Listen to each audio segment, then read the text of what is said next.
We need to see whether we can stop reggae. Now, when it comes to an amendment of the Constitution, I think that is a debate that we have had for a while. And I think it's a debate that we will keep having. But if you ask me the question that has come directly, is it time to amend? And are we ripe for a referendum? My answer will be no. It will be no for basically the reason that we are now 10 years into the promulgation of the Constitution of Kenya. What have we done with what we were given at that point? We have to pit it against, have we optimally and economically used what we have been given so that we can now say we need to change? Because by the time you're changing, you must have something that you have tested, then you can want to change it. Correct. For now, I feel like we have not implemented this Constitution optimally enough to say that we are now ready to change it. I actually delight in the fact that the threshold for changing this Constitution was raised very high. Correct. The Constitution can only be amended by two ways, either by a popular initiative or by a parliamentary initiative. Now, what happens is, whether it is the popular initiative or the parliamentary initiative, the threshold has been raised to the level that you cannot just wake up and amend the Constitution. You cannot, if you are to go to a referendum, it will take you a lot to actually pass a specific motion in a referendum. And that is because it needs to show that it is direly needed by the people. By the people, not the political elite. Not the political elite.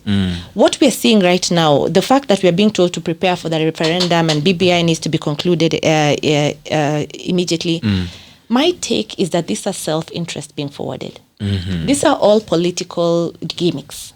It is basically what we're looking at from one government of the day.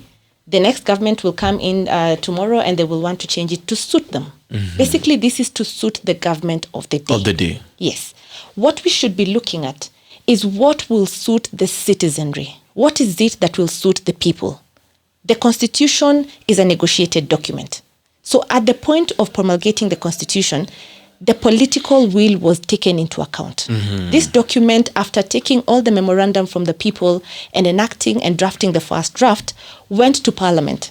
And it was debated in Parliament extensively. And Parliament gave their options on what they feel is the best way to go about a document that will take us for years to come. Now, I'm not saying that we should never amend the Constitution. When and if the need direly arises for us to change the Constitution, then we will get to it. But are we at this point ready to change the Constitution? You talk about separation of powers. We do not enjoy a separation of powers in the country. The executive is always trying to do the work of the legislature or the judiciary. And we see the same with the other two arms of government.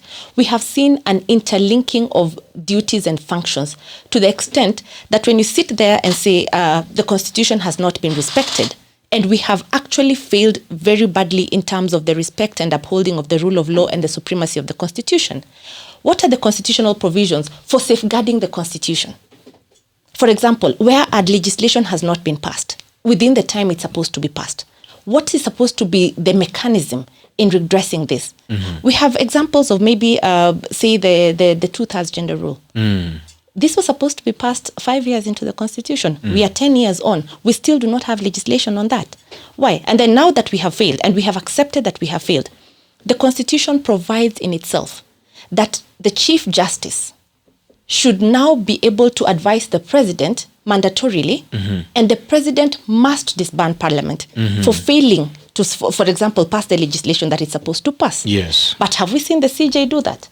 We are seeing a very big mixture in terms of powers that are bestowed upon specific bodies and specific arms of government.